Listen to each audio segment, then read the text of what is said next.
നമ്മൾ കാണേണ്ടത്. കൂട്ടത്തിൽപ്പെട്ട ഒരുത്തനെ ഇങ്ങനെ വളഞ്ഞിട്ട് ആക്രമിക്കുമ്പോൾ ഒരു ഇളിച്ച ചിരി ചിരിക്കുകയും നട്ടലിനോടുകൂടി അതിന് മറുപടി പറയാൻ പോലും കഴിവില്ലാത്ത KPCC പ്രസിഡൻ്റാണുള്ളത്. സമുദായ സംഘടനകളുടെ ഇംഗിതമനുസരിച്ച് അല്ലെങ്കിൽ ഓ തമ്പ്ര അടിയൻ എന്നൊക്കെ പറഞ്ഞ് വളഞ്ഞു കുത്തി നിൽക്കാൻ സതീശൻ തയ്യാറല്ല. അതാണ് പ്രശ്നം. റോയ് മാത്യു, ചോദിക്കുന്നവർ വരെ നാണിച്ചുപോയി. ഊളംപാറയിൽ വിടേണ്ടയാൾ പന്നൻ, ഉപ്പൂപ്പ വന്നാൽ ഒന്നും ചെയ്യാൻ പോകുന്നില്ല. മറ്റൊരാൾ പറയുന്നത് കയറൂരി വിട്ടിരിക്കുന്നു, അയാളെ ഇങ്ങനെ വിട്ടാൽ കോൺഗ്രസിൻ്റെ തലയ്ക്ക് അടി കിട്ടും. ഇങ്ങനെയെല്ലാം പറഞ്ഞിരിക്കുന്നത് ഈ സണ്ണി ജോസഫിനൊപ്പം നിയമസഭയിലുള്ള ഇവർ തന്നെ തെരഞ്ഞെടുത്ത അല്ലെങ്കിൽ രാഹുൽ ഗാന്ധി തെരഞ്ഞെടുത്ത പ്രതിപക്ഷ നേതാവിനെ കുറിച്ചാണ്. നല്ല ചിരിച്ചുകൊണ്ട് ഞങ്ങൾ ചർച്ച ചെയ്യും. കുറഞ്ഞ പക്ഷം ഇത്രയും മോശം ഭാഷയിൽ ഞങ്ങളുടെ സഹപ്രവർത്തകനായി പ്രതിപക്ഷ നേതാവിനെ വിശേഷിപ്പിക്കുന്നതിനോട് യോജിപ്പില്ല എന്ന് പോലും പറയാൻ കഴിയാത്ത KPCC പ്രസിഡന്റും ഇന്ന് മിണ്ടാതെ മൗനത്തിന് പിന്നിൽ ഒളിച്ച KC വേണുഗോപാലും രമേശ് ചെന്നിത്തലയും ഒക്കെ എന്ത് തരം കോൺഗ്രസ് രാഷ്ട്രീയം അല്ലെങ്കിൽ എന്ത് തരം സഹവർത്തിത്വത്തെക്കുറിച്ചാണ് നാട്ടുകാരോട് പറയുന്നത്? അതല്ലേ അബ്ജോദെ നമ്മൾ കാണേണ്ടത്. കൂട്ടത്തിൽപ്പെട്ട ഒരുത്തനെ ഇങ്ങനെ വളഞ്ഞിട്ട് ആക്രമിക്കുമ്പോൾ ഒരു ഇളിച്ച ചിരി ചിരിക്കുകയും നട്ടലിനോടുകൂടി അതിന് മറുപടി പറയാൻ പോലും കഴിവില്ലാത്ത KPCC പ്രസിഡൻ്റാണുള്ളത്. അപ്പോൾ ഇവരെടുക്കുന്ന സ്വീകരിക്കുന്ന നിലപാട് വർഗീയതയ്ക്കെതിരായിട്ട് അതാണല്ലോ അടിസ്ഥാന പ്രശ്നം.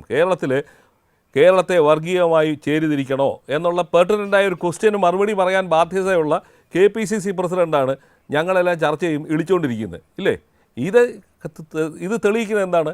ഈ പാർട്ടിയുടെ നേതൃത്വത്തിലിരിക്കുന്ന മനുഷ്യൻ്റെ നട്ടലില്ലായ്മയാണ്, നിലപാടില്ലായ്മയാണ്. ഇത് സാധാരണ കോൺഗ്രസ്സുകാരും ബാക്കിയുള്ള ആൾക്കാർ ഇത് കണ്ടുകൊണ്ടിരിക്കുകയല്ലേ. എന്താണ് സതീശനെതിരെ ഈ രണ്ട് സമുദായ സംഘടനാ നേതാക്കൾ ഇന്ന് പ്രത്യക്ഷത്തിൽ വരാൻ കാരണം എന്താണ്?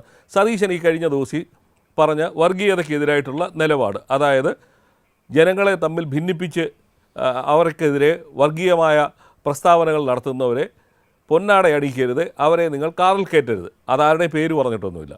അപ്പോൾ അങ്ങനെ പറഞ്ഞ ഒരു പ്രസ്താവനയാണല്ലോ ഈ രണ്ടുപേരെ ഇന്ന് പ്രകോപിപ്പിക്കേണ്ടായ കാരണം. എവിടെ? സതീശനെ 52 വെട്ടാൻ കഴിയാത്തൊരു സാഹചര്യത്തിൽ അപ്പോഴെന്താണ് ഈ വർഗീയ കൊടിസുനിമാരെ ഇറക്കി അവരെ സതീശനെ ആക്രമിക്കാനാണ് CPM നേതൃത്വത്തിൽ ശ്രമിച്ചുകൊണ്ടിരിക്കുന്നത്. അതിന് ഈ രണ്ടുപേരും വശംവദരായി എന്നുള്ളതാണ് നമ്മളിത് കണ്ടത് ഇല്ലേ? ഈ പാർട്ടിക്കകത്ത് കോൺഗ്രസിനകത്ത് ഈ നേതാക്കന്മാർ എന്തുകൊണ്ടാണ് മിണ്ടാതിരിക്കുന്നത്? അവരെന്തുകൊണ്ടാണ് ഈ വർഗീയതയുടെ കാര്യത്തിൽ അവർക്കൊരു നിലപാടില്ലാത്തത്? ഇവരുടെ പാർട്ടിയുടെ ദേശീയ നേതാവ് രാഹുൽ ഗാന്ധി എല്ലാ നിമിഷത്തിലും പറയുന്ന എതിരാണ്, വർഗീയതയ്ക്കെതിരായിട്ടുള്ള നിലപാടാണ് ആ മനുഷ്യൻ പറയുന്നത്. അതുകൊണ്ട് തന്നെ ആ നിലപാട് ആവർത്തിക്കുന്ന ഒരു നേതാവിനെ ഒറ്റ തിരിഞ്ഞ് ആക്രമിച്ചിട്ട് ഇവർക്കാർക്കും യാതൊരു ഒരു മറുപടിയും പറയാനില്ലേ?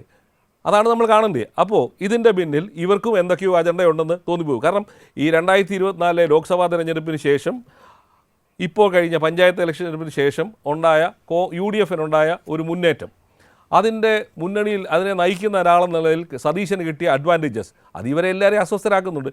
എന്തുകൊണ്ടാണ് ഈ സമുദായ സംഘടനകൾ സതീശനെതിരെ, ഈ രണ്ട് പ്രധാനപ്പെട്ട സമുദായ സംഘടനകൾ എന്തുകൊണ്ടാണ് സതീശനെതിരെ തിരിഞ്ഞിരിക്കുന്നത്? ഒരു കാരണമേ ഉള്ളൂ. സമുദായ സംഘടനകളുടെ ഇംഗിതമനുസരിച്ച് അല്ലെങ്കിൽ ഓ തമ്പ്ര അടിയൻ എന്നൊക്കെ പറഞ്ഞ് വളഞ്ഞു കുത്തി നിൽക്കാൻ സതീശൻ തയ്യാറല്ല. അതാണ് പ്രശ്നം. അതിനിടയ്ക്കിടെ ഈ ഏറ്റവും ഒടുവിലത്തെ സിനഡ് സന്ദർശനവും ചൂണ്ടിക്കാട്ടുന്നുണ്ട്. അല്ല, സിനഡ് സന്ദർശനം അത് പിറ്റേ ദിവസം തന്നെ പറഞ്ഞല്ലോ. സിനഡിലേക്ക് അവർ ക്ഷണിച്ചിട്ടാണ് സതീശൻ പോയത്. അല്ലാതെ സതീശനെ അവിടെ അവർ കയറ്റുമോ? സിനഡ് നടക്കുന്ന സമയത്ത്, മെത്രാന്മാരുടെ സിനഡ് നടക്കുന്ന സമയത്ത് സതീശനെ അവിടെ കയറ്റണമെന്നുണ്ടെങ്കിൽ സതീശനെ അവർ ക്ഷണിച്ചിട്ടായിരിക്കും സതീശൻ പോയത്. അങ്ങനെയാണല്ലോ മാധ്യമങ്ങളിലൊക്കെ വാർത്ത വന്നത്. ഞാനതല്ല ചോദിക്കുന്നത്. നിങ്ങൾക്ക് ഈ കാര്യത്തിൽ വർഗീയതയുടെ എതിർക്കുന്ന കാര്യത്തിൽ കോൺഗ്രസിലെ മറ്റ് നേതാക്കന്മാരുടെ നിലപാടെന്താണ്? അതാണല്ലോ ഇപ്പം നമ്മൾ കണ്ടത്. സണ്ണി ജോസഫിനോട് ചോദിച്ചപ്പോൾ സണ്ണി ജോസഫ് ഇളിച്ചുകൊണ്ടിരിക്കുകയാണ്. സണ്ണി ജോസഫിന് നിലപാടില്ല. സണ്ണി ജോസഫിന് അതേക്കുറിച്ചൊരു വ്യക്തമായ കാഴ്ചപ്പാടുമില്ല. അതാണ് പുറത്തു വരുന്നത്. അവിടെയാണ് സതീശൻ പറയുന്ന വർഗീയതയ്ക്കെതിരായിട്ടുള്ള നിലപാടിനെയാണ് സമുദായ ശക്തികൾ എതിർക്കുന്നത് ഇല്ലേ? ഇതിന് പിന്നിൽ ആരാണ്? KC വേണുഗോപാലോ രമേശ് ചെന്നിത്തലയോ ഇന്ന് വെളിപ്പെട്ടില്ല.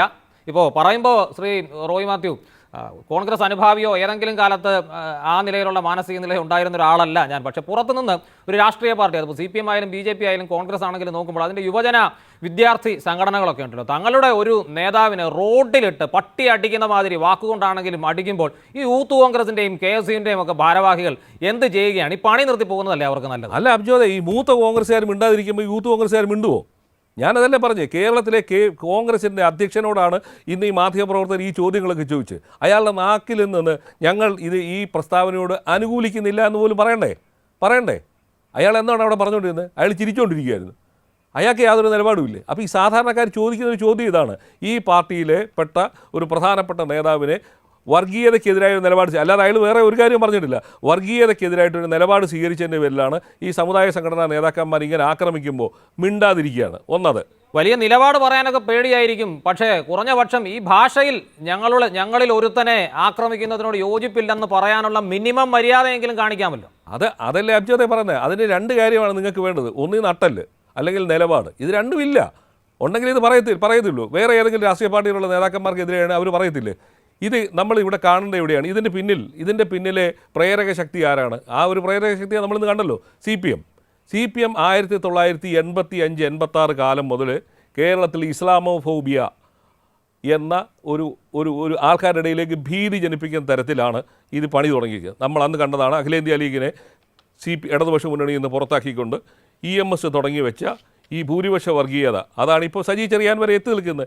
എന്തായിരുന്നു? ഒരു ചെറിയൊരു ഉദാഹരണം മാത്രം ഞാൻ പറയാം. 2004 ഒന്നാം UPA സർക്കാരിൻ്റെ സമയത്ത് അന്ന് അഹമ്മദ് ഇതിനെ UPA മന്ത്രിസഭയിലേക്ക് ഉൾപ്പെടുത്തി. അന്ന് അച്യുതാനന്ദൻ ഇറക്കിയ ഒരു പ്രസ്താവനയുണ്ട്. അതിനകത്ത് രണ്ട് വരി ഞാൻ മാത്രം പറയാം.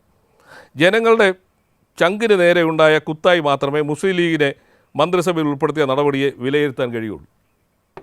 ആ സ്വാതന്ത്ര്യം കിട്ടിയ കാലം മുതലേ രാഷ്ട്രീയ പാർട്ടിയായി നിലകൊള്ളുന്ന മുസ്ലിം ലീഗിനോടൊപ്പം 1967 മന്ത്രിസഭ അംഗമാക്കിയ പാർട്ടിയിൽപ്പെട്ട ജനങ്ങൾ തിരഞ്ഞെടുക്കപ്പെട്ട ഒരു ജനപ്രതിനിധിയെക്കുറിച്ചാണ് പറയുന്നത്. അത് മുസ്ലിം ലീഗിനെ മന്ത്രിസഭയിൽ ഉൾപ്പെടുത്തി ജനങ്ങളുടെ ചങ്കിൽ കുത്തിയ കുത്തായിരുന്നു.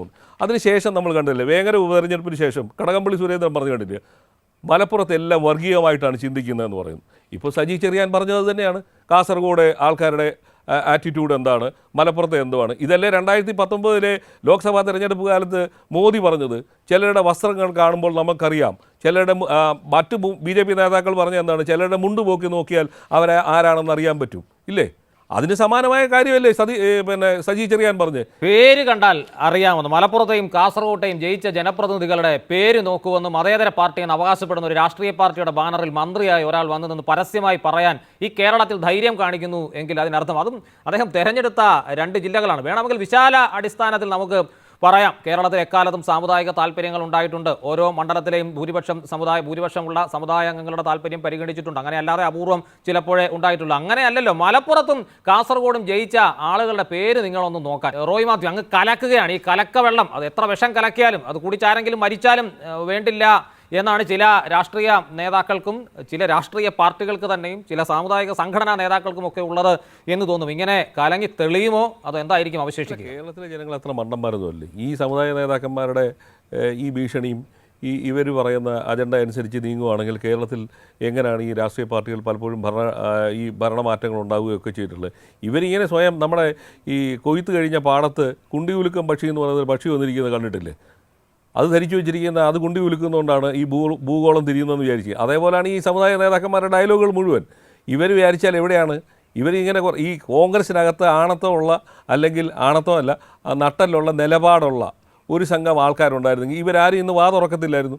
ഇവരെല്ലാം ഇത് കണ്ട് ആസ്വദിക്കുക. സമയം അപഹരിക്കൽ. ഇപ്പൊ ആണത്തമെന്ന് പറഞ്ഞതുകൊണ്ടാണ് ജനറേഷൻ നെക്സ്റ്റിനെ കുറിച്ച് ഫസൽ ഗഫൂറും പറഞ്ഞു. ഇന്ന് സുകുമാരൻ നായർ അദ്ദേഹത്തിന്റെ പ്രായത്തെ കരുതി നമ്മളെ ബൈറ്റ് കേൾപ്പിക്കാതിരിക്കുന്നതാണ് ഇന്ന് പറഞ്ഞത്. കോൺഗ്രസിലൊക്കെ മുമ്പ് ആണുങ്ങൾ ഉണ്ടായിരുന്നു. അതെന്താണ് സാർ, പെണ്ണുങ്ങൾ ഉണ്ടായാൽ കൊള്ളില്ലേ എന്ന് കേരളത്തിലെ പെണ്ണുങ്ങൾ ചോദിക്കേണ്ടതാണ്. റോയ് മാത്യുവിന് തുടരാം. അപ്പോൾ ഈ അവസ്ഥയിലാണ് ഈ പാർട്ടിക്കകത്ത് നിന്ന് ഇത് ചോദിക്കാൻ. ഇത് നിങ്ങൾക്ക് ധൈര്യപൂർവ്വം പറയണം. നിങ്ങളുടെ രാഷ്ട്രീയ പാർട്ടിക്കകത്ത് ദൈനംദിന കാര്യങ്ങളിൽ എന്താണ് സമുദായ സംഘടനകൾക്ക് കാര്യം? നിങ്ങളുടെ പണി നോക്കാൻ പറയണ്ടേ? NSSനകത്ത് കേരളത്തിലെ കോൺഗ്രസ്സുകാർ പറഞ്ഞ NSSന് ജനറൽ സെക്രട്ടറിയെ മാറ്റി വേറൊരാളെ കൊണ്ടുവരുമോ? അല്ലെ SNDP യോഗത്തിൻ്റെ കൊടുക്കുമോ? കേരളത്തിലെ ഏതെങ്കിലും സഭയുടെ മെത്രാനെ മാറ്റാൻ പറയുമോ? ഇല്ലല്ലോ. അപ്പോൾ ഇവർക്ക് ഇതിനൊക്കെ കയറി കളിക്കാനുള്ള അവസരം ഉണ്ടാക്കി കൊടുത്തത് ഇവിടെ രാഷ്ട്രീയ പാർട്ടികളാണ്. അതിനകത്ത് കോൺഗ്രസ്സാണ് ഇതിനകത്തെ പ്രധാന കുറ്റവാളികൾ. അവരാണ് ഇതുപോലെ പോയി, ഞാനതാ മുമ്പേ പറഞ്ഞത്, ഈ തമ്പ്രാക്കന്മാരുടെ മുമ്പ് പോയി നടുവ് വളഞ്ഞു നിന്ന് അരയ്ക്ക് തോർത്തും കെട്ടി നിൽക്കുന്നതിൻ്റെ കുഴപ്പമാണിത്. ഇല്ലെങ്കിൽ നിങ്ങളുടെ പണി നോക്കാൻ പറയണ്ടേ? അത് പറയാനുള്ള ആർജവില്ല. ഇപ്പോൾ നമ്മൾ കണ്ടില്ലേ ഒരു KPC പ്രസിഡന്റ് ഇരുന്ന് മെഴുകുന്നത്. അയാളാണ് ഇതിന് പറയാനുള്ള ഉത്തരവാദിത്വം. അയാൾ മിണ്ടുന്നുണ്ടോ? അയാളുടെ പാർട്ടിയിൽപ്പെട്ട VD സതീശനെ ഇത്ര രൂക്ഷമായ രീതിയിൽ ആക്രമിച്ചിട്ട് ഒരു വാക്കുകൊണ്ട് പോലും അത് തിരുത്തി പറയണം എന്ന് പറയാൻ പോലുമുള്ള ധൈര്യമില്ലല്ലോ. ബാക്കിയുള്ളവന്മാരെല്ലാം ഒളിച്ചിരിക്കുകയാണ്, ആരും മിണ്ടുന്നില്ല. ഇതാണ് കഴിഞ്ഞ കാലത്ത് ഉമ്മൻചാണ്ടിയുടെ സമയത്ത് എവിടെയായിരുന്നു M3 എന്ന് പറയുന്ന മുത്തൂറ്റ് മനോരമ എന്നൊക്കെ പറഞ്ഞുള്ള വെള്ളാപ്പള്ളിയുടെ ആക്രമണത്തിൻ്റെ സമയത്തും അന്നത്തെ KPC പ്രസിഡന്റും അന്നത്തെ കോൺഗ്രസ് നേതാക്കന്മാരും മിണ്ടാതിരിക്കുമായിരുന്നു. ഇതാണ് ഇവർ വളം വെച്ച് കൊടുത്തിട്ടാണ് ഈ സമുദായ നേതാക്കന്മാർ ഇവരുടെ തലയിൽ കയറി നിരങ്ങുന്നത്. ഇവർക്ക് അതിനുള്ള ധൈര്യമില്ല, ഇല്ലേ? സ്വന്തം പാർട്ടിയെക്കുറിച്ച്, സ്വന്തം ആത്മാഭിമാനത്തെക്കുറിച്ച് അവർക്കത് ബോധ്യമില്ല. ബോധ്യമുണ്ടെങ്കിലോ വേറെ ഏതെങ്കിലും രാഷ്ട്രീയ പാർട്ടിക്കകത്തേക്ക് പോയി ഇവർ ഇതുപോലെ പറയുക. മുമ്പേ ഫസൽ ഗഫൂർ പറഞ്ഞ പോലെ CPM-ൻ്റെ അടുത്ത് പോയി പറയുമോ, അല്ലെങ്കിൽ BJP-യുടെ അടുത്ത് പറയുമോ? ഇല്ലല്ലോ. കാരണം കോൺഗ്രസ്സുകാരന്മാർക്ക് നിലപാടില്ല, നട്ടെല്ലും ഇല്ലാത്തതുകൊണ്ടാണ് ഇത് പറയുന്നത്. ഇത് അനുവദിച്ചു കൊടുക്കുന്നതുകൊണ്ടാണ് ഇത് നടക്കുന്നത്. ഇല്ലെങ്കിലോ നിങ്ങൾ നിങ്ങളുടെ പണി നോക്കാൻ പറയുന്നത്. അതാണ് ഇപ്പോൾ KC വേണുഗോപാലോ രമേശ് ചെന്നിത്തലയോ വന്ന് സുകുമാരൻ നായർ പറഞ്ഞത് തെറ്റ്, വെള്ളാപ്പള്ളി പാടില്ലാത്ത ഭാഷ എന്നൊന്നും പറയുമെന്ന് വിദൂര സ്വപ്നത്തിൽ പോലും ഞാൻ പ്രതീക്ഷിക്കുന്നില്ല. പക്ഷെ കുറച്ചെങ്കിലും അവരുടെയൊക്കെ ആളുകളായിരിക്കാം യൂത്ത് കോൺഗ്രസിന്റെയും KSUവിന്റെയും ഒക്കെ ഭാരവാഹികളായിട്ട് ഉണ്ടാവുക.